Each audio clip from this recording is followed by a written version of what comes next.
बिस्मिल्लाहिर्रहमानिर्रहीम। अस्सलाम वालेकुम my viewers and students of class 10th science.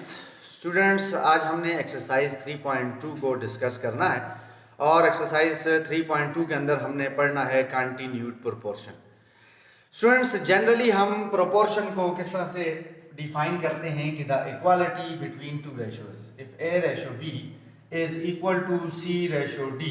Late us suppose अगर हम कहें कि 1/2 इज इक्वल टू 3/6।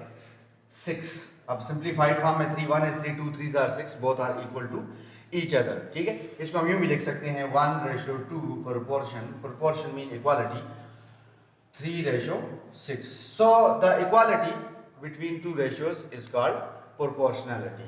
अब प्रोपोर्शनैलिटी को हम यूं भी डिफाइन कर सकते हैं कि अगर एंटीसीडेंट और कॉन्सिक्वेंट को आप नेचुरल नंबर के साथ मल्टीप्लाई करते जाएं, सेम नंबर के साथ मल्टीप्लाई करते जाएं, तो आपके पास जो रेशियोज आती जाएंगी वो इक्विवेलेंट रेशियोज होंगी। ठीक है, जिस तरह हम 1 को 3 से मल्टीप्लाई करते हैं तो 2 को भी 3 से मल्टीप्लाई करना पड़ेगा। सिमिलरली अगर हम 1 को 2 से मल्टीप्लाई करें तो 2 को भी 2 से मल्टीप्लाई करना पड़ेगा, तो आपके पास एक और इक्विवेलेंट रेशियोज आ जाएगी, यानी 2 1 is 2 2 2 is 4। सिंप्लीफाइड फॉर्म में ये आपस में क्या है, इक्वल हैं। So these are in proportion. Now students, continued proportion. अगर आपके पास जो है ए बी सी डी यानी 4 आइटम्स या 4 क्वांटिटीज के बजाय 3 क्वांटिटीज हों, 3 आइटम्स हों, तो उनके दरमियान अगर कोई रेशो जो है वो अगर इक्वल आ रही है, उनकी रेशो अगर हम लेते हैं इस तरह से कि वो इक्वालिटी शो करें, तो वो प्रोपोर्शन जो होगी वो क्या होगी, कंटिन्यूड होगी। यानी if A B and C are in continued proportion, are in continued proportion, then we can say that A ratio B proportion B ratio C। अब यहां पे आप देख सकते हैं कि B क्या हो रहा है, रिपीट हो रहा है, और ये जो रिपीटेड रेशो है, ये आइटम है, इस आइटम को हम बोलते हैं मीन प्रोपोर्शनल। कौन सा proportional, mean proportional.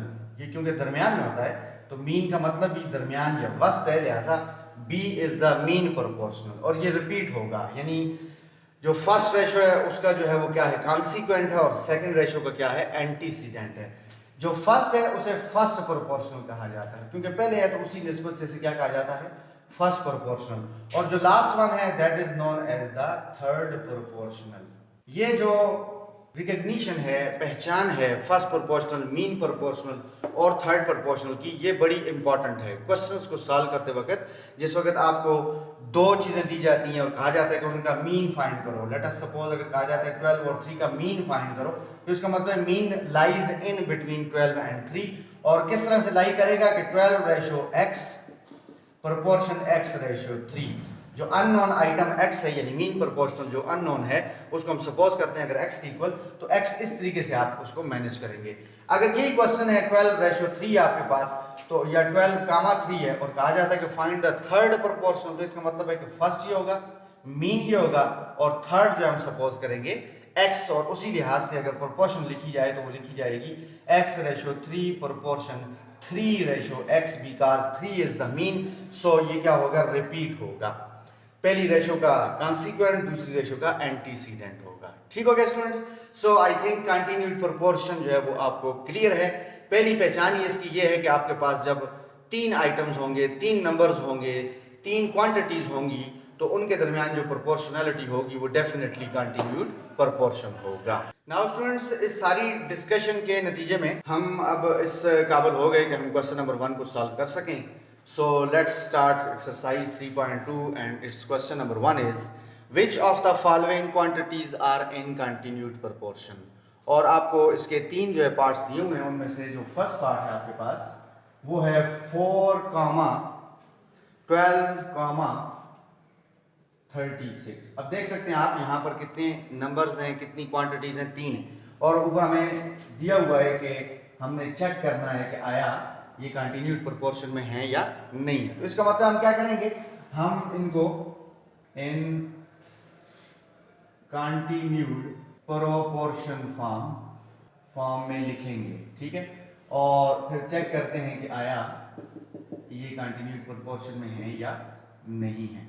So according to the concept अभी जो हमने डिस्कस किया मीन प्रोपोर्शनल 12 नजर आ रहा है, दरमियान में लिखा हुआ है, इसलिए हम इसको लिखेंगे 4:12 प्रोपोर्शन, ये प्रोपोर्शन का सिंबल है 4 नुक्ते, प्रोपोर्शन 12:36। नाउ 4:12 को हम लिख सकते हैं in the fraction form, and proportionality ज़ाहिर है इक्वालिटी होती है, इक्वालिटी बिटवीन टू रेशो होती है, सो दैट्स व्हाई प्रोपोर्शनैलिटी को हम क्या करते हैं, इक्वालिटी में चेंज कर देते हैं, एंड 12:36। नाउ अगर हम इसकी सिंप्लीफाइड फॉर्म लें और 4/12 में एंटीसीडेंट और कॉन्सिक्वेंट दोनों को डिवाइड कर दें 4 पर, तो 4 1 is 4 एंड 4 3 are 12। और similarly on the right hand side of the equation हमारे पास 12 1 is 12 and 12 3 are 36। So 1/3 is equal to 1/3, that is left hand side becomes equal to right hand side. So left hand side is equal to right hand side. So hence we can conclude, so hence we can say 4, 12, 36 are in continued proportion, are in continued proportion। ठीक हो गया students, जहां पे हमारे पास equality ना आई तो हम कह देंगे these are not in continued proportion. ठीक हो गया। Now we are going to solve its part number 2।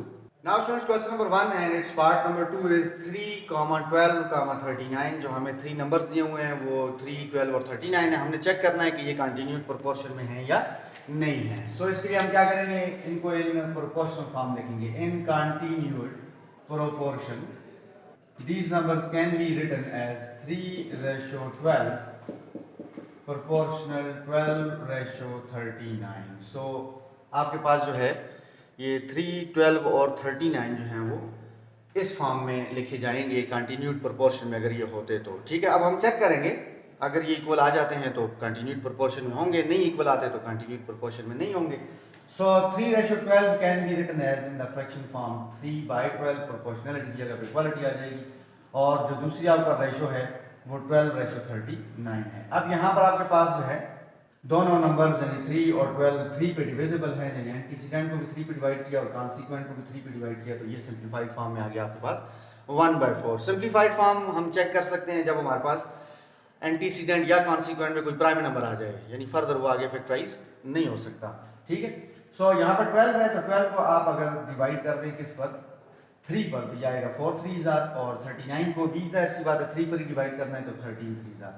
अब जैसा कि मैं भी आपको बता चुका कि एंटीसीडेंट या कॉन्सिक्वेंट में से कोई एक प्राइम नंबर आ जाए, जैसा कि यहाँ पे भी देखिए 13 प्राइम नंबर आ गया है, तो वो सिंप्लीफाइड फॉर्म है, फर्दर उसको आप जो है फैक्टराइज या फर्दर आप उसको सिंप्लीफाई नहीं कर सकते। ठीक है, now this is the stage where you compare the left and right hand side, and सामने नजर आ रहा है आपको कि 1/4 is never equal to 4/13। So in this stage, at this stage आप क्या करेंगे, इक्वालिटी को इनइक्वालिटी यानी नॉट इक्वल टू में शो करेंगे, और इससे हमें ये कंक्लूजन भी होगा कि hence 3, 12, 39 are not in continued proportion, are not in continued proportion। ठीक हो गया students. Part number 3 is 72, 24, 8। So these are the 3 numbers जिनको हमने चेक करना है कि whether these are in continued proportion or not। So in continued proportion we can write them as 72:24 proportion 24:8। Now 72/24 is equal to 24/8। Now students आप 72/24 देख रहे हैं left hand side पर, तो 72 को अगर हम डिवाइड करें 24 पर, या हम ये भी चेक कर सकते हैं कि 24 को अगर 3 टाइम मल्टीप्लाई किया जाए तो 4 3s are 12 and 1 carry, 2 3s are 6 and 1 7। सो 22 जो है वो 3 टाइम डिविजिबल है किस पर, 72 पर। ठीक है, सो 24 डिवाइड करता है 72 को 3 times, so 3 times 24 is 72 and 1 time 24 is 24। यहाँ पर भी अगर आप देखें तो 24 जो है राइट हैंड साइड पर, तो ये 8 पे डिविजिबल है, कितने time, 8 3s are 24 and 8 1 is 8। So on both side 3/1 आपके पास आ रही है, जिसको आप 3 भी कह सकते हैं, लेकिन हमने उस बहस में नहीं पढ़ना, हमने सिर्फ ये देखना है कि लेफ्ट हैंड साइड आ रही है किसके, राइट हैंड साइड के equal. So hence we conclude that कि 72, 24, 8 are in continued proportion, are in continued proportion। ठीक हो गया students? So question number 1 is done for you. Now we are going to solve its next question, which is question number 2. Now students, question number 2 is find the mean proportion of 12 and 3. जिस तरह मैं आपको continued proportion जैसे कि हम discuss कर रहे थे वहां पे मैंने आपको ये एग्जांपल दी थी कि इस टाइप के क्वेश्चंस आएंगे कि फाइंड द मीन प्रोपोर्शनल, ठीक है। और पीछे एग्जांपल्स में आप देखेंगे तो वहां पर बाज एग्जांपल्स के अंदर उसने कहा है find the third proportional, find the first proportional, ठीक है। तो आपने अपना कॉन्सेप्ट क्लियर रखना है कि जब वो मीन प्रोपोर्शनल कहेगा तो इसका मतलब 12 और 3 के बीच वाला जो टर्म है, बीच वाला जो नंबर है, उसको ये चाह रहा है कि आप फाइंड करें, ठीक है। सो हम उसे लेट कर देते हैं कि let we suppose that the mean proportional be x, ठीक है। नाउ अगर हम 12, 3 और x को ज़हन में रखते हुए, तीन नंबर्स को ज़हन में रखते हुए जब इसी कंटिन्यूड प्रोपोर्शन लिखेंगे तो वो डेफिनेटली लिखी जाएगी 12 फर्स्ट प्रोपोर्शनल के तौर पर लिया जाएगा, x क्योंकि हमने मीन कहा है तो ये रिपीट होगा, यानी फर्स्ट रेशो का जो कॉन्सिक्वेंट है और सेकंड रेशो का एंटीसीडेंट है, और 3 जो है वो थर्ड प्रोपोर्शनल के तौर पे तीसरे नंबर पर लिखा, चौथे नंबर पे जाएगा, लेकिन समझाइए कंसिडर ये थर्ड प्रोपोर्शनल होगा। Now 12 ratio x proportion x ratio 3, और एज पर रूटीन जिस तरह हम रेशो को फ्रैक्शन फॉर्म में शो करते हैं तो हमने 12 रेशो x को लिखा 12 by x is equal to x by 3 आ गया आपको। नेक्स्ट क्योंकि रेशो x रेशो 3 है तो ये x बाय 3 लिखा जाएगा। Now by cross multiplication, by cross multiplication, ये मैं पहले भी कहीं डिस्कस कर चुका हूं, क्रॉस मल्टीप्लिकेशन। तो व्हाट इज क्रॉस मल्टीप्लिकेशन? कि आपने जो इस तरफ का राइट हैंड साइड के ऊपर जो आपके पास न्यूमरेटर है उसको लेफ्ट हैंड साइड पर जो फ्रैक्शन उसके डिनोमिनेटर से मल्टीप्लाई कर देना है, x multiply by x square, और उस तरफ लेफ्ट हैंड साइड पर जो न्यूमरेटर है उसको आपने राइट हैंड साइड पे जो फ्रैक्शन उसके डिनोमिनेटर से मल्टीप्लाई करना है, तो 12 3 जा 36। Now students, we are in need of the third mean proportional. We are in need of the mean proportional. So that's why we need to find out the value of x.